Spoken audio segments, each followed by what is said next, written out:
Cast. Saúde, medicina e informação.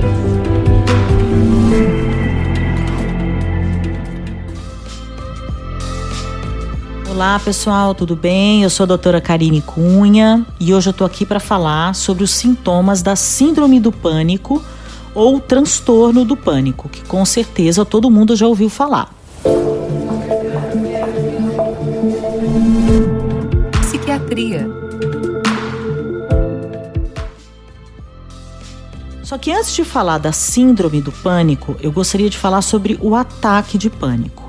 O que é o ataque? O ataque, ele é um período distinto de muito desconforto, no qual aparecem vários sintomas, tá? Eles aparecem de forma abrupta e, em geral, eles atingem um pico em 10 minutos, mas eles podem durar uma média aí de 30 minutos até 1 hora, tá? Mas a principal característica é os sintomas, eles vêm de uma forma abrupta. E, em geral, esses sintomas, eles vêm acompanhados de uma sensação de catástrofe e sentimento de perigo. Então, agora eu vou citar vários sintomas, tá? Que são os sintomas mais comuns. É claro que a pessoa não precisa ter todos esses sintomas para a gente fazer o diagnóstico. Mas, de uma maneira geral, 3 a 4 sintomas a pessoa apresenta para ter o diagnóstico de síndrome do pânico. Quais são os principais sintomas do ataque de pânico? Nós temos a taquicardia. O que é a taquicardia? É a batedeira no coração, é quando o coração acelera. Episódios de sudorese. O que é sudorese? É suor. Então a pessoa ela começa a suar, ou às vezes sua só a mão, às vezes sua só o rosto, às vezes transpira o corpo inteiro. Nós temos também náuseas, desconforto abdominal, vontade de vomitar, tremores. Esses tremores eles podem ser, às vezes, só tremores nas mãos, tremores nas pernas ou uma sensação de tremor no corpo todo. Às vezes é só a sensação de tremor, não chega a ter o tremor propriamente dito. Sensação de falta de ar ou sufocamento. Então a pessoa fala que ela tenta respirar e parece que falta o ar, né? Isso sem ter qualquer doença nos pulmões, tá? Então é aquela sensação de que tá difícil puxar o ar. É uma sensação de asfixia, né? Alguns pacientes, eles relatam também desconforto no peito, dor no peito, calafrios ou ondas de calor. Então tem pessoas que sentem ondas de calor e tem pessoas que sentem ondas de frio. Então pode ser ou um ou outro, ou um intercalando com o outro. Sensação de desmaio, sensação de tontura, uma sensação do corpo formigar, isso é bastante comum, principalmente nos braços. Aí a pessoa fica muito assustada porque ela acha que o formigamento, principalmente no braço esquerdo, ela acha que ela está tendo um infarto, isso é bastante comum. Então é muito comum o ataque de pânico ser atendido num pronto-socorro, né? Aliás, é o mais comum, porque a pessoa acha o quê? Que ela está tendo um ataque cardíaco. E além do formigamento, ela pode ser o contrário, ela pode de repente ela não sentir, né? Ela ter anestesia dos braços e das pernas.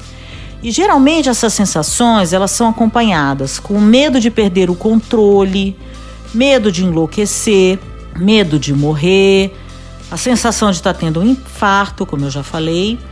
E tem outros 2 tipos de sintoma que são mais raros, em geral, quando a crise é mais intensa, mas também podem acontecer. Quais são esses 2 sintomas?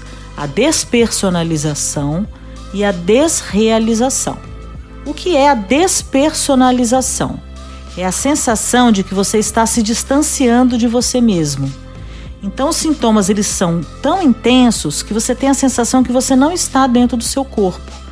A gente considera isso, a gente chama isso de despersonalização. Ou a desrealização. O que é desrealização?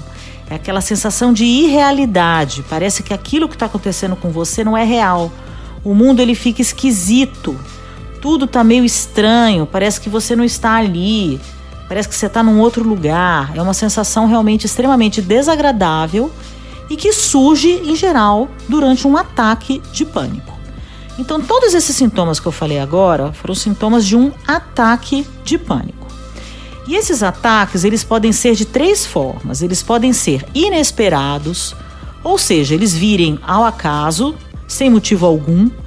Então, eventualmente, a pessoa pode estar até dormindo e acordar com um ataque de pânico. É bastante comum até, né? Ela pode ter um ataque de pânico de manhã, durante uma refeição, à tarde, à noite, enfim, qualquer momento do dia e sem ligação com qualquer fator externo.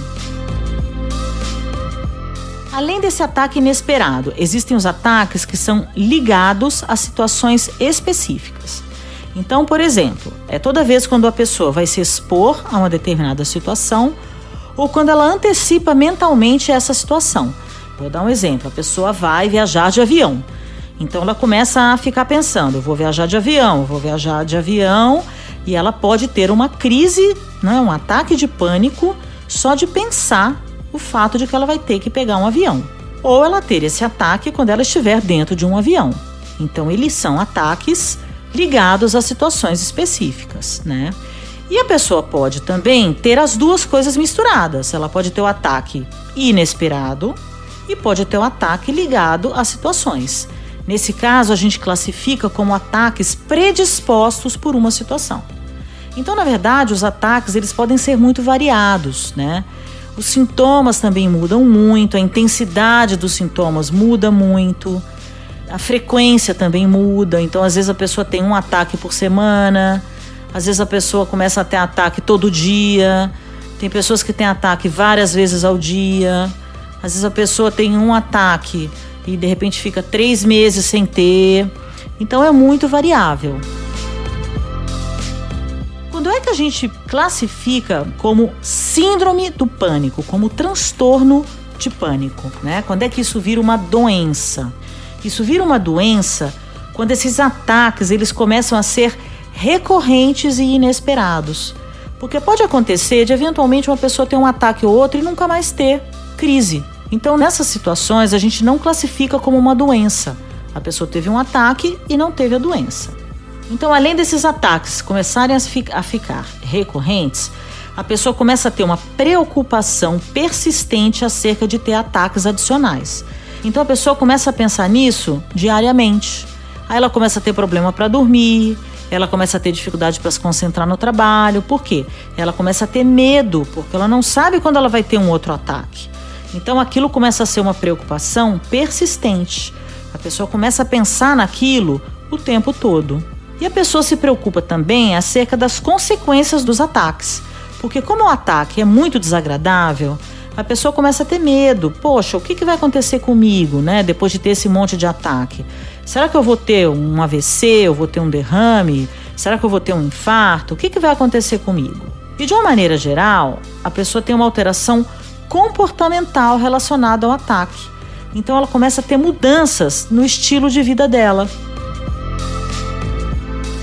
Agora eu vou entrar num conceito chamado agorafobia. O que é a agorafobia? A agorafobia é o medo e a ansiedade de você estar num local onde possa ser difícil escapar ou a ajuda possa não estar disponível na eventualidade de ter um ataque de pânico. Então é bastante comum a pessoa com síndrome de pânico começar a ter agorafobia. Então ela pode ter agorafobia ou não. E ela começa a evitar várias situações. Quais são essas principais situações? Lógico, eu estou citando as principais, né? Então, sair de casa desacompanhada, então a pessoa não consegue mais andar sozinha na rua, ela tem que estar sempre com alguém, porque ela tem, entre aspas, a garantia de que se ela tiver uma crise, alguém vai ajudar, né? Estar no meio de uma multidão, permanecer em uma fila, ficar em locais fechados, isso é bastante comum. Então, por exemplo, elevador. Então, se uma pessoa tem uma crise dentro do elevador, ela não pega mais elevador. Então, eu já atendi pacientes assim, que para trabalhar, todos os dias subiam 12 lances de escada. Por quê? Porque ela tinha medo de que se ela entrasse no elevador, ela poderia ter outra crise de pânico, né? Ficar dentro de um carro, fazer uma viagem maior, com mais tempo. Entrar dentro de um avião também é bastante frequente. Dentro de um trem. Então, essa questão de ficar em um local fechado é uma situação que, em geral, desencadeia muita ansiedade, desencadeia muito sofrimento e o medo de você ter uma nova crise. E o maior problema da síndrome do pânico qual é? Você nunca sabe quando vai ter a próxima crise. Então isso gera uma insegurança muito grande. Quando a pessoa começa a ter esses sintomas e essas crises, o que ela precisa fazer? Ela precisa procurar tratamento psiquiátrico. Por quê? Porque esses sintomas eles só passam com medicações. Lógico, fazer uma terapia ajuda, sem dúvida alguma, mas a partir do momento que a pessoa começa a ter sintoma, ela precisa tomar a medicação. Então ela precisa fazer um tratamento psiquiátrico. Hoje eu fiz só uma introdução, eu falei apenas de quais são os principais sintomas, e no próximo podcast eu vou falar um pouquinho mais sobre a doença, como ela evolui, quais são as principais formas de tratamento, né? A idade mais acometida, enfim, eu vou entrar em mais detalhes a respeito dessa doença que está se tornando aí cada vez mais prevalente, principalmente agora por causa da quarentena e por causa da pandemia do Covid. Tá? Então por hoje é só. Um grande abraço para todos vocês. Tenham aí uma ótima semana e até o próximo podcast. Grande abraço, tchau.